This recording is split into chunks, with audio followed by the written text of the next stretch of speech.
What is going on, everybody? Welcome to another Drunk 3PO one-on-one. And I'm very grateful that it's Yellow Flash, because then I don't have to come on camera.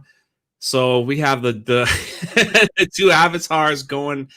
I'm facing the wrong way, so there's no disrespect. And you're facing the wrong way. It's kind of like we're mad at each other, but I can switch it. So now that looks better. It looks a little more professional. A little more professional. So before we were just kind of ignoring each other, but we're still doing it in the background. Well, no, in the background you're looking at me and I'm looking away. Yeah, you're a little angry. I must have said something to upset you, but that's normal. That's normal. So welcome everyone that's here. My friend Yellow Flash, if I can call him my friend, has about an hour, so I'm not going to waste his time. Being here hanging out with me all day, which I know deep down he would love to hang out with me at and go get some drinks, man. Go put some back, share war stories. We were talking about that before the stream started. Do a little bar hopping, lady looking, the whole nine, man. Do the whole nine. It would be quite a trip to remember. But I want to get out and say congratulations. Your YouTube channel during this wonderful, interesting 2020 of a year has exploded. From when I started following you, you're way over 200,000 now. Like 226 now. What are you averaging? About 1,000 a day, 500 a day, 2,000 a day? Depends. So there's dry spells, man. They shadow banned my channel twice during the election for sure. Everyone's got hit. I saw like the quartering was dry. He didn't get any subscribers for like 3 weeks. I think he has it right. It's about 22 days. So about 22 days, you're like in this weird limbo state where you don't really grow and views barely come in. Like it's really weird. They did it before the election and a little bit like it was almost like the day the election hit, like views it was like a break. That's crazy. They were a lot of channels, and then gosh, poor Josiah. Yeah, they went after him, Mr. Obvious. And they just took away their monetization. Yep. So absolutely crazy. But you got your play button in the mail. Yeah, finally. How does that feel, actually, to be honest? Is it, for some people, they're like, I don't really care because I'm doing this for other reasons. I'm not doing this for something I can hang up on the wall that not too many people will see. Or was it like, man, I didn't got it? It was more so like, I feel like everybody that gets 100,000 subscribers should get it. Like, that's how it should be. Like, I more so felt like it was owed to me, like, why do all these other people get it, but you're not going to give it to me? And it was like, I didn't hear anything about it for like a year. You didn't even tell me yes or no. Like, it was really weird. It's like, okay, we're just going to give it to the creators we feel like giving it to. It's like, no, everybody that does it should get it. I feel like that's fair. Do you get like an email or like you get a pop-up in your studio?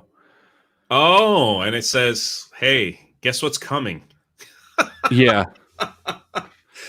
Do we have the correct mailing address? Oh, yeah, they take all that. So, YouTube always, because the Google AdSense, they know who you are, Oh, yeah, that's for sure. Real quick, Christopher, thank you for the $5. Says, hey, yo, Yellow Flash, my brother, always great to watch your live streams. Also, what's up, Jay? Thank you, Chris, for always being a great supporter and a mod over there with Yellow Flash. And I see you, Jade Shadow, throwing your shade in the chat, calling me a senior citizen, but that's okay. She's always here. She's always here anyway. So when you started, we're getting into some YouTube questions. When you started YouTube, did you think this is where it was going to be, or was YouTube just something like, I'll give it a shot, or you just felt like I wanted to get something off my chest, so let me start a YouTube channel? Yeah, well, I started doing comic books. Like my very first review, which I don't even know if it's up anymore. My very first video was like a review of some Venom comic, because I always was like, oh, you got to be like have all this production to make it. And then I watched, Diverstein Comics. Oh yeah, it's like He's Oh, just yeah. reviewing reviewing comics with a cell phone in his car. It's like, well, shit, I could do that. So I started a channel. I didn't think it was going to go anywhere. Who does? If I did, I would have picked a better name, to be honest. Really? Yeah, Yellow Flash is fine, but I probably would have picked something a little bit more creative. But it's like I can't change it now. So, but it's Yellow Flash 2. Yeah, Yellow Flash 2. It's really breaking the bank on creativity with that name. Why Yellow Flash 2? Any particular reason? It was my second channel. Oh, it was your second channel. Yeah. Just for like, because I still have Yellow Flash. That was the one I was doing all the comic book stuff on it. And then it got demonetized. Well, it didn't get demonetized. It lost its, I couldn't stream on it because we used to do these where we would watch like old Creative Commons movies like Night of the Living Dead and stuff. A movie that's in the public sphere that you can watch for free. So we would watch those on my channel or Tug's channel, whoever, and we watched Godzilla versus King Kong because we thought it was going to be public access or whatever, and it wasn't. And they put that copyright strike on my channel, so I couldn't stream for 90 days, so I made a new channel. And that's how Yellow Flash 2 came to life. Yeah. It was a strike. Wow. And now look at you, man. Yeah, now I'm stuck with it. I don't want to change it. I don't want to change it because I feel like, if I change it, what if it like screws up the algorithm on my channel or something? I'm like stuck. If you could change it, did you ever have a name? Like, if you could change it? Nah, I've never thought. I'm just feel like I'm stuck. It is what it stuck is. With it, yeah. I see everyone in the chat. Thank you for stopping by. I appreciate it. I really appreciate it hanging out. When did you get to the point where it really started like taking off for you? Like, was there a particular video or where you're like, man, this thing is really starting to move a little bit? I should put a little more time into this channel. The biggest point would probably be like when all that Vic Mignogna stuff popped off. That was a really big thing. I mean, it's still going, but right now it's waiting for an appeal, so there's nothing to really talk about. And that's when your channel started blowing up? Yeah, I got like long ago. Man, what did it like in 1 month? I got like 25,000 subscribers. Jeez. Because no one was talking about it. But now, I mean, it's all legal stuff now. So, I mean, Nick Rekieta is one that talks about it the most now because he understands all those court documents. Right. And then you just kind of rode that wave and just thought, hey, man, this is going to be something. So I'm just going to keep doing it. Now you're averaging what, 2 to 3 videos a day? Yeah, I was only doing like 2 videos a day, sometimes just one then. Maybe 1 video a day. But now I'm doing like 3 a day. Does that get you tired? Yeah, it gets tiresome sometimes. But it's kind of like when I was watching the quartering on here, he talked about those golden handcuffs. He's 100% correct, because if you don't work, you don't get paid, and if you don't work, your channel doesn't grow. Yeah. Because like our topics, and I'm in the same boat as him. Like my topics are good for maybe like 3 days because it's all current events. Yeah, so there's a shelf life on the videos. Yeah, and then after that they don't get views, so you have to keep it moving with the next current event. And how does that? I mean, even when you go through like these dry spells when there's like nothing happening in the news, that probably gets like very frustrating. Oh yeah, like you just start digging like for something though, right? Yeah, that was like when the coup hit. Yeah. Remember? Like there was nothing. I mean, there's no entertainment news. And I don't really like to talk politics. If I can avoid it, it's not really something that I want to turn my channel into. I don't think you can anymore. Look what happened to Josiah Rises. And, if you talk about the election, hell, now they'll take you off the platform, which is crazy. No, it's we're really coming to a strange time here with social media and stuff, and how they just want to dictate and just tell. I mean, at least they're not hiding it. I mean, that's kind of crazy, you know. YouTube has just come out and said that if you talk about the election fraud, they will remove your video. It's a guy in the chat. It's Liam Neeson's chin. Oh yeah, that's like what a name. And it's got a picture of his chin on it too. Like that's the thing. I love creative names like that. There's these commenters on my every single video I put out is the Daily Bugle and Jonah Jameson, and they comment in character on every video, and it's so great. He's just like, he comments in mine too sometimes. And does he? Like, instead of talking about this, let's talk about that Spider-Man and how he's wrecking the town. I'm like, oh my God. He's a menace. Yeah, it's absolutely crazy. Christopher again with $10. Thank you, Christopher. I have to say, when I was getting into Comicsgate and watching comic reviews on YouTube, Yellow Flash, along with Just Some Guy, your boy Zach, and Weaponized Nerd Race were my OG comic YouTube reviewers. They're the best. They are the best. How are we with the state of comic books today? Oh, they're still terrible. Yeah. They're still terrible. I was thinking about talking about that Starfire book again today. But I mean, the mainstream industry is done. They're going to be YA books, I guess. They think that can defeat manga. I mean, I don't quite get it.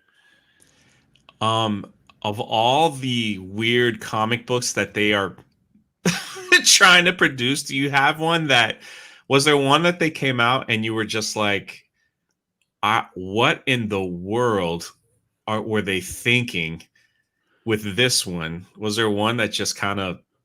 Oh, yeah, and it's Easy New Warriors. The new one, the Kibblesmith Chronicles? Which they never officially canceled. They never officially canceled that book, which I think is absolutely hilarious that they never canceled it. They didn't even talk about it. And it was supposed to come out. It was on Barnes and Nobles and Amazon and all these outlets. And then instead of like canceling it, it just went out of stock immediately. Yeah. And Kibblesmith and none of them, they're not even talking about it. Not even talking about it on Twitter or anything. Now you were going to buy them, right? Let's be honest. Yeah. You're going to buy them and review them, right?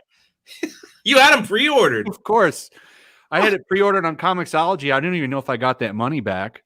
And I pre-ordered it on barnesandnobles.com. I didn't even get anything from that either. So we'll let you know. Was there a particular character with them that you really loved? Oh, the whole team.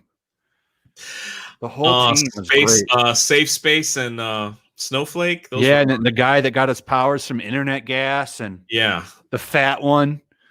Trailblazer. Lunchbox. Yeah. Is that her name? Trailblazer? Yeah. Oh yeah. She's really blazing those something, probably the wings. You know, it's weird. Like you have someone like Anna and others that like redesign them, and the comic book community loses their freaking minds. When other people like redraw them and saying even your original design looks like crap. I could make them look a little bit better, even though Did you see the comment that got Cecil banned? He retweeted Anna's remake of it. Oh, of the and he said, "Why are you so mad? She still went out of her way to make her a fat ass." Yeah. Which one was that? That was the golf-looking girl. Yeah, the one from I'm Not Starfire. Oh yeah, that's right. That's the one. Anthony with the $3 says, "No way, my two favorite YouTubers." Yes, in the flesh, we're here. Thank you for stopping by, Anthony. Appreciate your super chat. Appreciate it. Yeah, that it. Anna, every time she's getting ready to do a redesign, I'm like, you know what's coming, right? You know, like you're gonna be Twitter. The Twitter people are coming after you, so you better be ready. But she can handle herself. She's just fine. She'll go at him though. She went after what was it? What's the name of that stupid cartoon? Oh, She-Ra. Oh, the She-Ra. Oh Yeah. I think she secretly loves messing up their whole day. But isn't that a shame? Like, doesn't that just show like where we are, or at least where the entertainment industry is, that they can't even get comic books? Like, they've just, like the whole comic book thing is just such a mess right now, and then they wonder why, like, there's no money anymore, like why they have to fire artists. Like, why do you think they just don't understand that they're just putting out crap that nobody wants? They blame other things for. I don't think they care about making money. Really? Yeah, I don't think it's more about the activism and the message. Like, because there's just, I just don't understand how you can go this long. And they'll say, well, sales are fine, and graphic novel sales are doing somewhat okay. But I mean, I just don't see how that's enough. Most of the industry is carried by manga, and that doesn't even go to any American comic pros. Like, that's all in Japan. And maybe like Viz, and forget who publishes all of the manga here pretty much. But it's all those companies that bring that over here and translate it. And that puts no money in the American comic book industry. None. But won't they get to a point where they just can't hire anyone anymore? They just keep firing people, and it's just going to get shrunk down. And now you hear these rumors and stuff about like everything's just going to be digital. Who's gonna like? I just don't see people buying digital comic books. As part of their collection, not at the price point that they're in. You're not going to sell it at $4 a book. Like the manga stuff, you can get the Shonen Jump manga app. It's $2 a month, and you get everything. Like, how can they compete with that? Yeah, and how do you make money with that? Well, they make their money on the merchandise. Okay. That's where they make their real money. They get all the money from merchandise and stuff with the manga and anime stuff. That's how they combat piracy, is through the merchandise. But like the American comic still has merchandise, but that's mostly from the movies and the video games. It's nothing to do with the comics. Nobody's reading the comics. No, like I said, as a school teacher, I didn't know any young person in the school that even cared about comics. Or everything that they know about comics stuff is from the movies. Yep. That's it. I don't see that. I don't see the popularity of the movies. We'll see. But when you're pushing like Kate Bishop, that's your big thing, fake Hawkeye, we'll see. No, the only time the truth is, the only time I really saw young people buying graphic novels and stuff was actually after Black Panther. And Black Panther, I worked at a second chance school. It was a lot of poverty and things. But for some reason, after the Black Panther film, there were students interested in learning more about that character and who Black Panther was. But that was basically it. Everything else was either I learned it from a television show or whatever Disney's pumping out in the movies. That's as far as my comic book knowledge goes for any of the other characters. And that's going to be their audience pretty soon, like no one's going to understand their backstory of or unless it was on the big screen, Yeah, and a lot of the times it's not the same, but it's very different. I don't fault them. They can't. It's hard to adapt all of that to a movie sometimes. No, it's true. But if the comic book industry is going to survive, how do you think? Is it just going to go straight to independent creators and things on that? Where do you think? Well, are they just going to have to change? I think it'll survive in some form. Like, I mean, I think you'll still see graphic novels and stuff like that. I don't think comic shops and stuff like that are gonna last forever. They'll have to adapt, and expand in different stuff. But I don't think it'll completely go away. But I think it's going to end up kind of like what DC Comics is going to do. They're pretty much only going to put out like Batman and Superman and Wonder Woman and the Flash and maybe a Justice League book. But for the most part, they're like completely shrinking their line down. So nothing, no new creativity. Just keep the classic characters, and that's that. Yeah, I think that's where it'll end up being. Yeah. See the comic book shop near my home. Yeah, it's totally changed. Basically, if you want a comic, you go in there and they give you a list, and then you fill out what you want. They do have a couple very very small, a couple shelves of stuff, but basically they have like a whole binder, and you go through it and you're like, yeah, I want this, and so then you get put on a subscription and you pick up the comics at the comic shop. But their whole room now is filled with people playing role-playing games, things like that. They set up Yu-Gi-Oh tournaments and card tournaments. All that stuff is all, that's what the comic book shop is now. So they'll like have huge Yu-Gi-Oh tournaments. It's a buy-in, like on the weekends and stuff, and then that's how they make their money. And if people are interested in comics, you just can't go there and buy it. You have to fill out all this form and hope that it comes in, which is totally different than what it was, But yeah, I guess that's how they have to adapt. they have to be a little bit more conservative in how much they're ordering, for sure. I mean, they can't go around ordering 20, 30 extra copies of Miss Marvel anymore if they want to stay afloat. I mean, just think about it. Like, the stuff comes in and they're like, hey, we need you to order 50 copies of the new Warriors. Any comic book owner would be like, man, that ain't gonna sell. Like, what in the world? I'm not ordering that. Like, what are you guys thinking? But they keep buying it, though. I mean, there's a reason they keep putting up. I wish we could see the number. We used to be able to see the numbers on Comic-Con, but it's totally changed now. And it's just like a numbered list of like what's the top comic and down. We don't see how many comics are ordered anymore, which sucks. We could make fun of that, but it's not there anymore. They do that on purpose, you think?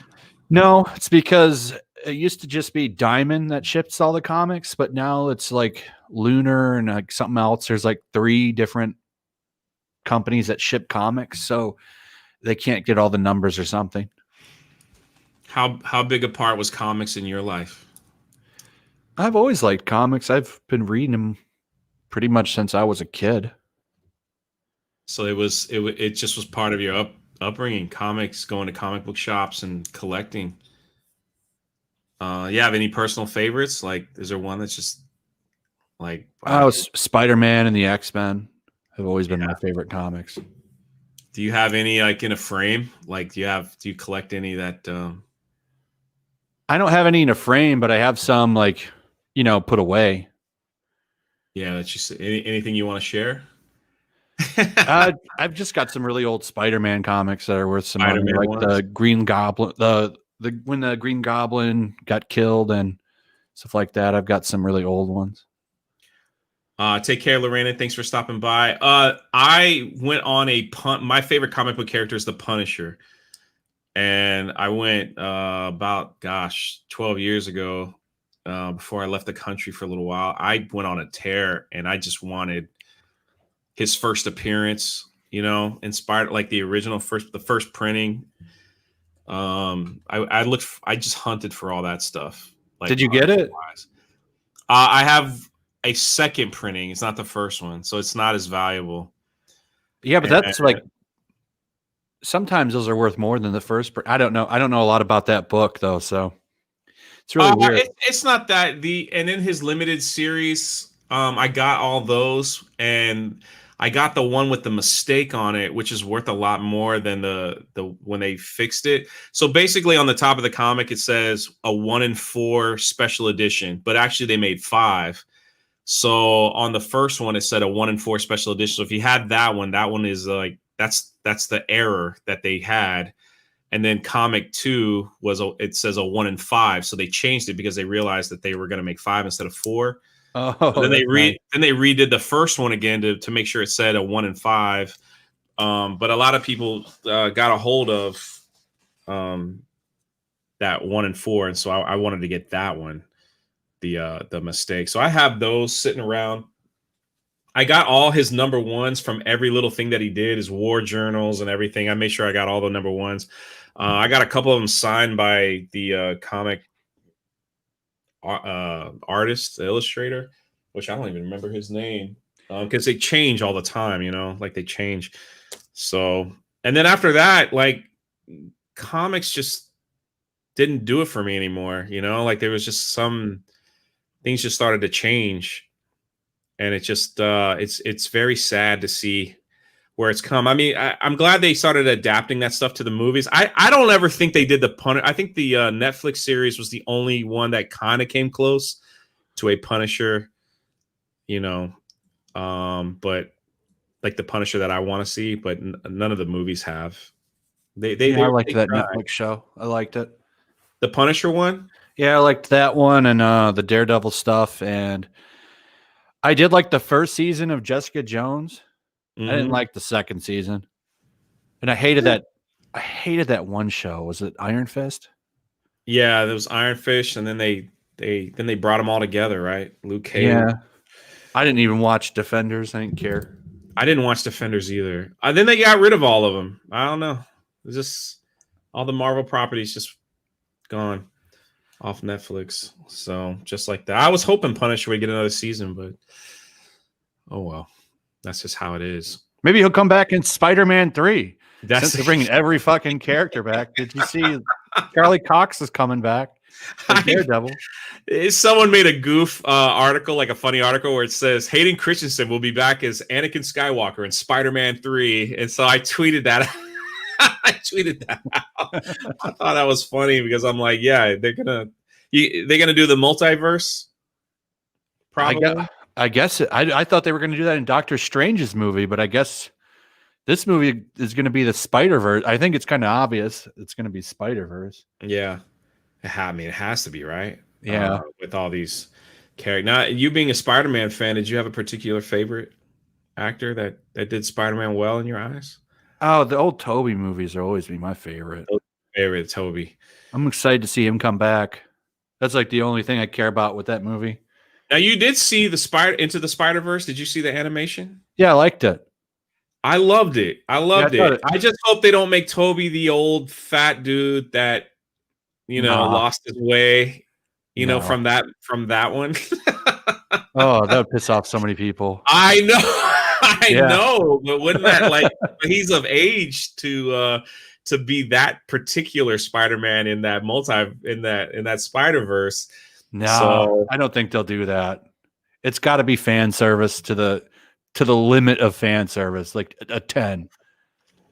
If they do it right, that movie could possibly make more money than I mean, it could be up there with Endgame, in my opinion. If they do it right, you've got every single star, so everyone's gonna come and watch their favorite Spider-Man all on the same screen. The problem though is they're cramming a lot of stuff in it, like all of these characters. So it gets to the point to where it's like, will this be good? Because the original Spider-Man 3 had that problem. They're cramming in too much stuff. Yeah. You can't really tell a good story if you're cramming all of these plots. So it's like, maybe they'll pull it off though. We'll see. Like I'm just would like to see Tobey's arc get a real conclusion. Maybe if they can somehow figure that out, that would be nice. It would suck if he just had a minute, It's like they do like this guy gets stuck in the multiverse, I don't know, wave, and he just pops in and out of different ones for a minute, and then that's it. And then you're like, well, there it was. You got to see him in the costume one last time. I think that's what it's probably going to be, is something like that. I think they're going to come in at the end, because that's why Doctor Strange is going to be in there. I think he's just going to pull him at the end for the final battle. Well, if they do that, they better bring in the old Spider-Man cartoon guy, from all the memes, and recreate the one meme where they're pointing at each other. But they already did that in the animated version. I know they got to do it in the live action. I think that would be hilarious. I guess we'll see. At least we're talking about them making and doing movies again. This year's just been quite the disaster for movies. So Yeah, there hasn't been really anything all year. Nothing. no, are you happy that HBO Max is putting their films on streaming?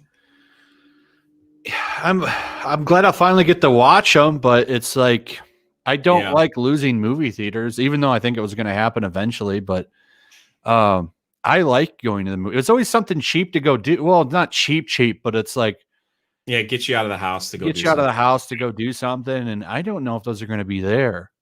Like, I don't know. How do they keep afloat for another year? And even then, are people going to be like?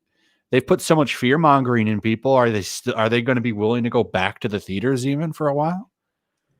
Well, I could tell you this: the Universal Theater at Universal Studios has been selling out over the weekends, and the line to get in that theater every time I'm there wraps around the corner, and they're only showing like classic films like Jaws, Empire Strikes Back, Return of the Jedi, things like that. They're showing a lot of old films. They're like over Halloween, they were doing like Beetlejuice and all these things, and people were eating it up there. Now that's connected to a theme park, so maybe that's why. But the two movie theaters in my neighborhood have closed down permanently. So yeah, so for me to go to the theaters, it's I mean it's not the worst in the world, but it's a lot further drive than what I'm used to. So yeah, that's the thing. I don't know what's going to happen. Hey man, but we lived through the closing of Blockbuster. So yeah, a little bit different, I think. So like, because it's still bringing shit home. Yeah, I know. Streaming. But I mean, I think people will get used to watching it on the stream. That's the thing. But can they make as much money just off of memberships when I mean, I don't know if you can have these big extravagant budgets for movies anymore. Well, it'll all be digitalized, right? But if you're going to just put them on streaming services, and then I don't know, things are going to have to change. That's for sure. They'll probably shoot it differently too. They probably won't need to shoot it in certain type. Just keep everything digital to keep it on streaming. I guess we'll find out next year how it'll work. Yeah, if it's a bigger thing. I've always wondered if like I kind of predicted like the thing with Mulan, a pay-per-view first, but the way they did it was pretty dumb in my opinion. They went out and said, well, it'll be free on Disney Plus in December, but here you go. Why don't you pay $30 for the first 2 months? So who knows? Who knows, my friend? We definitely going to see a huge change in the entertainment. Maybe it'll bring some of those egos down. You think so? I hope so. Maybe some of the actors. Yeah, I'm tired of these celebrities, man. I think a lot of people are. You mean are you telling me that Yellow Flash doesn't listen to the advice of the Twitter celebrity and what they tell you to do every day? Unless it's Gina. Oh, yes. Gina gives good advice. That's a whole nother conversation. But yeah, the Twitter celebrities. But anyway, back to YouTube. Did you have like a moment on YouTube where like did you have like a high moment on YouTube where you were like, this is really awesome? Oh, that's every day. Every day is awesome. So there wasn't one particular video that you were shocked that took off and you were like, man, that's fantastic? Or all the time. You have videos that you don't expect to do well or that will. It's tough to say because like you'll think one video is going to do good and it doesn't. You'll think this is going to do maybe okay, and it blows up. Like I have like one video that's over 1 million views, and I never expected that. It was some video where I talked about how Chris Hemsworth, right? Yeah, he lives in Australia. Yeah, like what made this video? Yeah, I saw that. It was like 1.3 now or something like that. 1.3 million. And so, but when you go into making your videos, is it basically like trending? Like you see what's on the news, something you want to talk about, and then No, not really. I look at for stuff that I'm interested in. I mean, but I do look for, I mean, everybody, you have to look for things that are trending. Like obviously right now, what's the hot thing to talk about is of course Cyberpunk, right? That's the big thing right now. And then, but it changes all the time. Next week, there'll be another thing. And then, but how long does it normally take you to make and create videos? It depends on what. It depends. It can go for, I mean, it takes the longest part is finding stuff to talk about. Because you have to look at it like, can I talk about this? Is this because at this point it's like, you know, like I can't talk about politics. I don't want to, but I don't like to and I don't want to, but I can't anyway. So like if it's even political, like I don't talk about the election. So, and I don't talk about, I'd like to talk about the lockdowns. I can't talk about those. Or it gets to the point like, so some stuff, even with the cyberpunk stuff, you kind of have to dance around talking about the trans stuff too, you know? Yeah, because that seems to have like exploded in 2020, that everyone's a phobe. Yep. Everyone's a special phobe with that. Roger says if Grogu ends up summoning Mace Windu, Boba Fett is totally going to lose his yeah. Yeah, if Mace Windu comes and confronts Boba Fett in The Mandalorian, that would be kind of interesting. I wonder how they would they would handle that. I actually agree, but we'll see. And so, but after you put the thank you for the super chat, by the way. And then once you launch your video, do you wait and see how it does, or is it I move on to the next one? I watch it a little bit just to see how it's doing, and then come back to it. Because if you obsess over it, you'll just go crazy. That's how I feel about it. Like you'll go crazy like staring at it. No, not as much anymore. I just kind of let it go for whatever it's going to do. Have you ever had like a real like low moment where you were like, dang, I guess my channel's done? or it's like things ain't working like I thought it was? I try not to get in that hole, you know? Because like there's always something going on. I mean, sometimes everyone will feel like that, like when they, you know, like during the election when they were for sure kind of holding things back a little bit. You kind of think, well, maybe are they ever going to let me out of this hole? Yeah, you know. But you just create your way out, right? And you just go into your. I mean, eventually they're going to do something. I mean, we're all on borrowed time, I think. As far as YouTube goes, yeah. Where do you? So how long do you think? You think they'll just come out with like a new policy, or they'll just push celebrity creators? I think eventually. I mean, well, right now they're focused on election stuff, and then it's only a matter of time do they come after even like the stuff we do. You know, like, oh, you're talking about Ryan Johnson, huh? Kathleen Kennedy, journalists can't be harassing them, even though you're not. But and so it's just like with criticism, man, covering that Johnny Depp stuff. If you talk like. It's very obvious the way they demonetize those videos.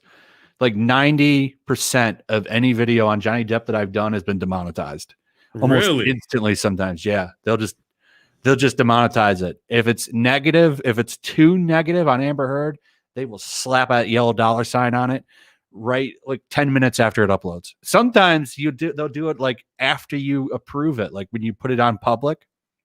Yeah, it's become a yellow instantly. And it started out as green. Yeah. I think it's crazy. Brie Larson was one of them too. Brie Larson, Amber Heard, like there's people that they put, I swear in their algorithm that have to be manually reviewed by people. Can you imagine having that job? Like sitting all day and watching videos. Like you'd probably go crazy. I don't know if I could. I don't think I could handle that. I read somewhere that like some of them start to get PTSD and shit. That is I mean, somebody puts out an hour-long video that's extremely boring, and you have to listen just to make sure they don't say 2 words. You know, like that would drive me crazy. That would drive me crazy. Just like here, Slash Burn Therapy. Thank you for the $5. Just rescued a naked chick in Cyberpunk. Well, congratulations on that rescue. I'm sure she was very happy that you did that. I hope you weren't naked when you rescued her, because apparently that could be an option. I think. Yeah, Lethal Lightning played his whole game naked. When I was watching. Did you see the character he made? Yeah. And YouTube took his stream down.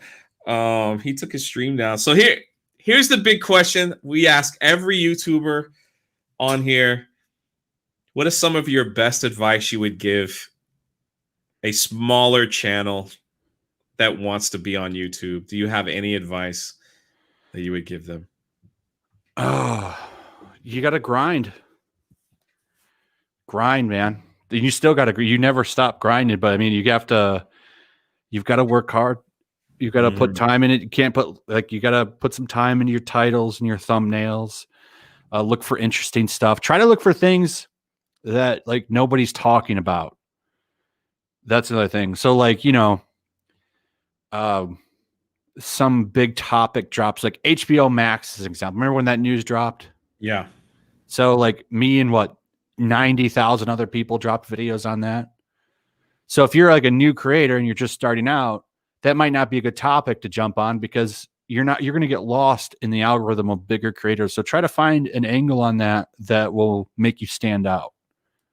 Yeah. And is that how you did your humble beginnings? No, I just kind of just put everything out there.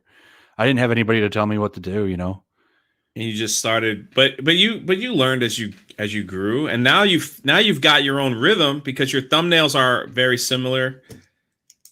Your title and style, so you just kind of created your own audience for what you do. Yeah, and I try. We all have shared audience, though, I think, on some things. Oh, I agree, especially if you're talking about cancel culture and the anti-SJW. I think there's a lot of shared subscribers on that. Anything about equipment or anything? Because the reason why I get a good mic for sure. Yeah. I use a Blue Yeti, so I mean it served me well. But don't sound like you're talking out of a freaking tin can. You know what I'm saying?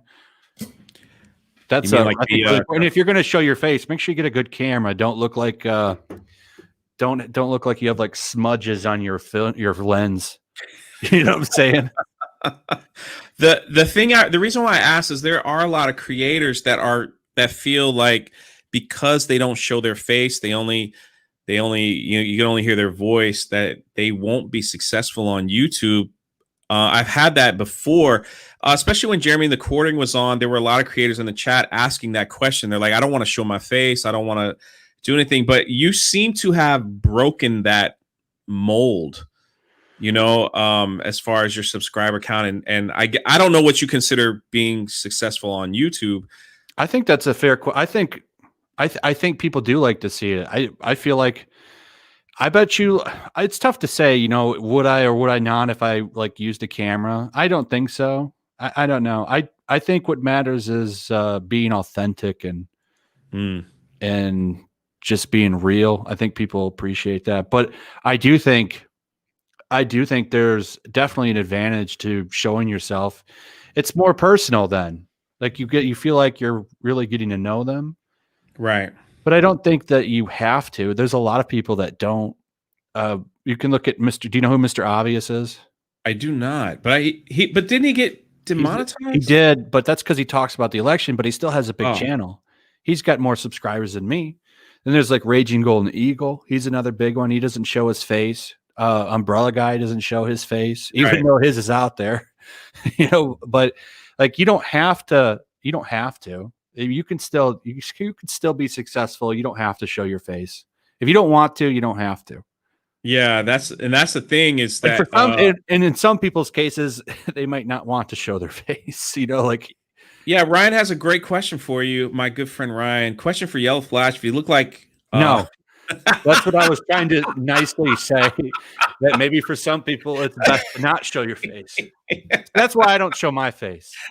Oh, come on. That's why there would be no benefit to my channel for me to show my face.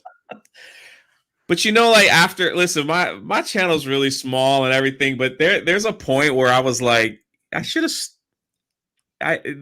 every now and then, I think like maybe I should have just started without showing my face or anything. And just done it that way. That way I could have kept a little more private, but it's too late now. You're done now.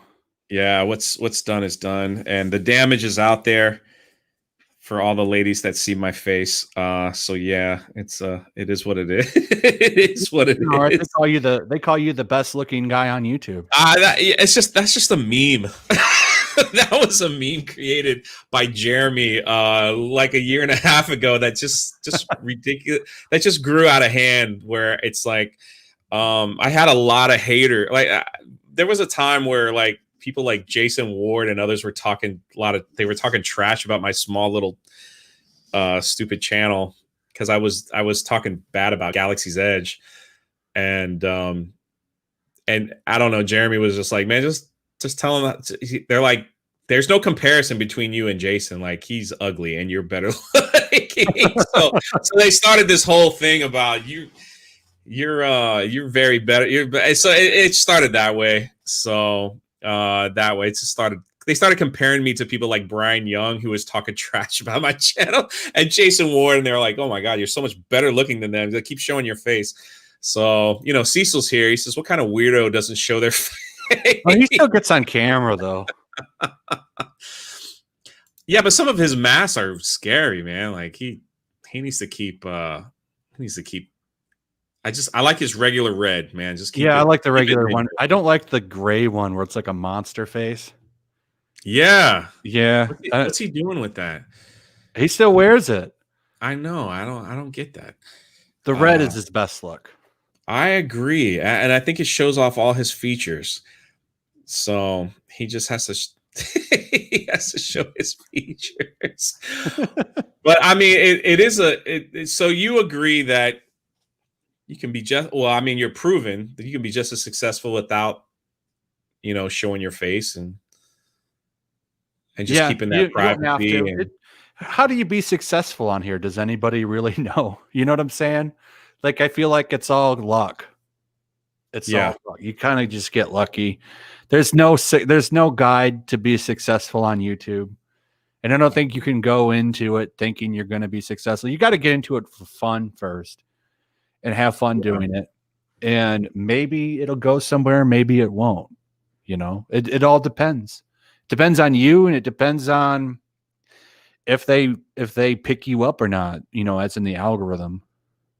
I think one of the biggest problems is people, they see someone like yourself or others or or Ryan or someone that have gotten success and have grown quickly, and they begin to copycat that, and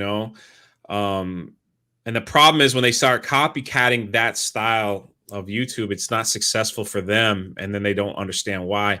And I believe you hit it. I believe you really touched on that when you just said, be authentic, just be who you are, and you'll attract the right audience for who you are.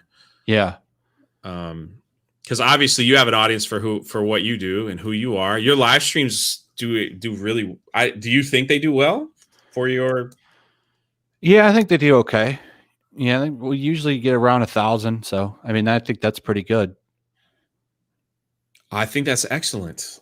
I think a lot of people in here would like to see 1,000 people in their live streams. Do you measure success by the money you make, or is there anything? I think as long as you're growing, you're good. That's how I look at it. So as long as you're growing a little bit, if it comes to like a screeching halt, then you got a problem. Yeah, exactly, Ryan. Exactly. Well, I only have 10 minutes left with Yellow Flash, and there's something I really wanted to talk about that we were talking off air, and You don't know that. I didn't know this. I didn't know Yellow Flash was a biker. I didn't know he was a leather wearing, chaps wearing, the whole nine, motorcycle biker. He probably got a big beard, and he's probably does the whole thing. No helmet wearing. Screw that, right? Like, I'm a biker. Leave me alone. I don't know. I don't know. But you love your motorcycles, right? I love motorcycles. I don't wear chaps though. No, I do wear a leather jacket depending on the weather. Can you not so much? It's not so much about the safety. It's about if it's cold or not. Do you? You don't have to share, but what are you riding? I've got 2 motorcycles. Yeah, I could say that don't matter. I got a Fat Boy and a CBR 1000. Which one do you like better? God, you got a crotch rocket? Yeah, I don't ride as much anymore. I just kind of still have it, but it's I like riding the cruisers more now because I just want to chill and relax. And you can customize that. Like, so mine, like, how tall are you? I'm 6'4". Okay, so you got the same problem then, because they make these fucking bikes for midgets. Yep. So, I have to change the handlebars on every single motorcycle. So the first thing I do when I get it, I put 12s on it. So I got like 12. I got 12 ape hangers, and I got to change the seat. You go with the ape hangers? Yeah, like ape hangers. Yeah. Oh man, dude, that is awesome. So you gotta put giant handlebars on them, and I don't like. I like the quarter fairings. I don't like big ugly windscreens. Hate them. Everyone's like Jay 6'4". Yeah, I'm tall, man. I'm tall and big. I'm 6'4", about 255. I'm a big boy. Yeah, I'm 6'1". I have a Harley Road King, 2012 Road King, and Road Kings. They had to adjust it. But my first bike was I had a lot of Hondas. So I had the VTX. Did you have crotch rockets or did you have I couldn't get into it because I'm so tall, like my knees and everything, I'd scrunch up. Yeah, it hurts your back when you're tall. My shoulders after a while. Your shoulders, because you put so much weight on your arms. And then you have to wear a full face helmet on those because I wear a half helmet on the cruiser, but on a crotch rocket, you gotta wear a full face helmet because there's just too much weight in your right in the face. Yeah, that's the thing. So that helmet, like your spine and your neck starts hurting like after like 2 hours. So it's like they're the most uncomfortable fucking bikes in the world. Yeah. God damn, they're fast. Yeah, it's pretty awesome. Have you ever rid on one? Oh yeah, multiple times. I almost got one, but my friend has a CVR 1000, and that thing, we would switch because at the time I was riding a Honda Fury. It's kind of like a chopper style, and I love that bike. For whatever reason, that Honda bike, everything is a liquid cooled engine and all that stuff. People in the chat are probably like, what the heck are these guys talking about? But it's a liquid cooled engine, and I had that before I upgraded to the Harley. I love that bike, and my friend had the crotch rocket, and we would switch every now and then. And I just, oh man, those things, you hit the gas, you're gone. They're freaking bullets. So, but I couldn't sustain it because my shoulders would start hurting. Yeah, they're tough to ride, man. But some people do it, man. They love it. They'll do long distances on those things, and I'm just like, man, that's crazy. No. But when I was riding in Florida, you don't have to wear a helmet for any bike, which is crazy. I mean, I have a helmet, so don't everyone send me messages and stuff. But when we were going around the neighborhood, I didn't have one on. Oh, dude, a freaking dragonfly like caught me right in the side of the ear, and just it hurt. Like it just splattered on the side of my head. I was like going so fast. This dragonfly came, and I'm like, yeah, I got to go back and get I got to put something on here if I'm gonna ride this. Like, and my friend's like, man, thank God your mouth wasn't open. While you're I can only imagine like catching a bug, like going down the street. How long have you been riding for? Oh, a long time. About 10 years. Like even when I was a kid. So dirt bikes and stuff, and then saved up, got a crotch rocket. That's what I Yeah. started on, was crotch rockets. And then only like a few years ago, I got into the cruiser game, and now I don't want to go back because they're so comfortable, man. It's like Nice to sitting in an kick easy back. chair going down the road. Yeah, as long as you like, those stock handlebars are shit. Nah, it's You gotta terrible. change them right away, but then it's just like kick back and relax. I put some like highway pegs on it, kick your legs up. It's nice, Yeah, but I man. have I get the radio going and music's blasting there with the little speakers, and then you put the cruise control on and you can switch hands. And just like we go through the orange groves here, and just go. There's like no traffic. You just go and go and go. You just have to be careful, like there's not an alligator in the road or a wild. You don't want to hit one of those while you're going. You ever been close to like somebody hitting you? Oh yeah, tons of times. Yeah, you just got to be. No, I've never had a bad spill or anything. I mean, I've come close, but learn a lot of defensive riding when you're on those rockets, like, because it's just they come at you so fast. Did you ever, when you first started riding, you ever tip your bike over? No, I've never tipped it. I did once, and it was a lesson learned. Came down on my calf, and like the exhaust burnt away some nice flesh, and I was like, I kind of jumped the bike right over. I've burnt myself on the engine, but that's because I was wearing shorts. Well, we always everyone wears shorts every now and then, and then when you stop, you always burn your you always burn your leg when you come on. What's the longest ride you've been on? I've rode a day before. So I don't know, what would that be like? Like 12 hours? I was trying to think of the miles. I think I've done like 400 or 500 miles in a day, 600, something like that. Wow. You remember going through your first rainstorm? Oh yeah. Yeah, it sucks. How bad it hurts, and like it's like getting hit with needles. It's awful. It's terrible. You got to go through it, and then hopefully when you come out of it, your clothes dry through the That's the only thing that sucks about road trips, but I'm going to do it this year. I'm hoping things will get somewhat semi back to normal. I really want to take off and ride down to the coast, like ride down the coast, man, and stuff, and go on a long trip. We there's a motorcycle ride up in Maryland where they drive on the coast of the Chesapeake Bay all the way through the Potomac River and in back in the Mount Vernon area. It's absolutely gorgeous. Take George Washington Parkway, and then you get on these little small streets and you just ride. You just ride all the way down through the Chesapeake Bay. You stop at this restaurant, and there's thousands of bikers there. It's those are the best, man. You don't get bothered by your cell phone or anything. Yeah, so. You can't look at it or you'll die. Yeah, no, you have to focus and just keep your eyes forward. So do you ever tow your bike somewhere to go on a long ride? Well, yeah, I'm gonna have, because there's snow where I'm at. So oh wow, I want to go to Daytona Bike Week this year. I'm gonna try really hard to go. And have you ever been?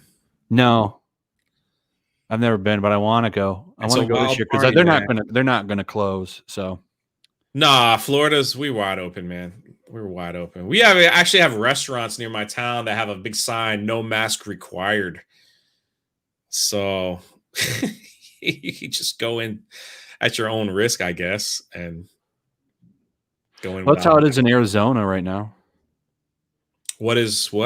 No mask. Oh, that's how it is in Arizona, really? I didn't know that. I didn't know that.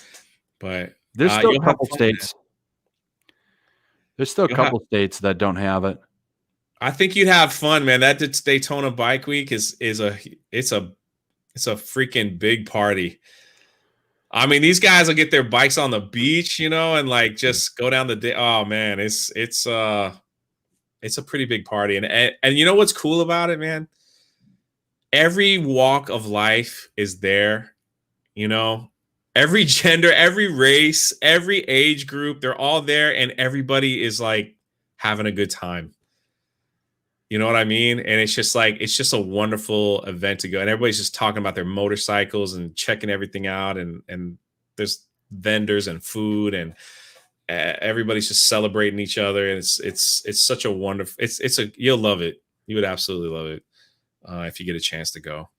But anyway, I've hit my 1 hour mark, and I promised Yellow Flash I wouldn't keep him any longer. So I want to thank you, sir, for coming down to the little people, the little channels, and saying hello. Oh, I think you'll have a good career on here, man. You just got to keep up to it. Oh yeah, listen, man, I'm enjoying the ride.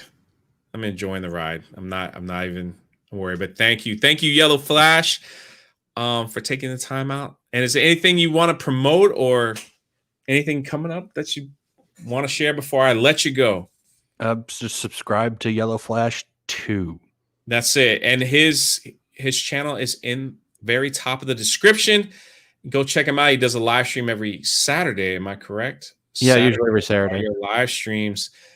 And yeah, go check him out as well. So I'm going to end it. Thank you all for hanging out with us. Thank you guys for just being here in the chat and even listen to us talk motorcycle. I could go on for hours. Like, I could get into the ins and outs of motorcycles because I have no one that I know really talks motorcycles. So now I know the Yellow Flash. I'd rather talk motorcycles than about your master's exam that I heard you talking about on the live stream before, because I went through that hell as well. So, oh God, absolutely craziness. So, but that's it, y'all. Have a great one, and we will catch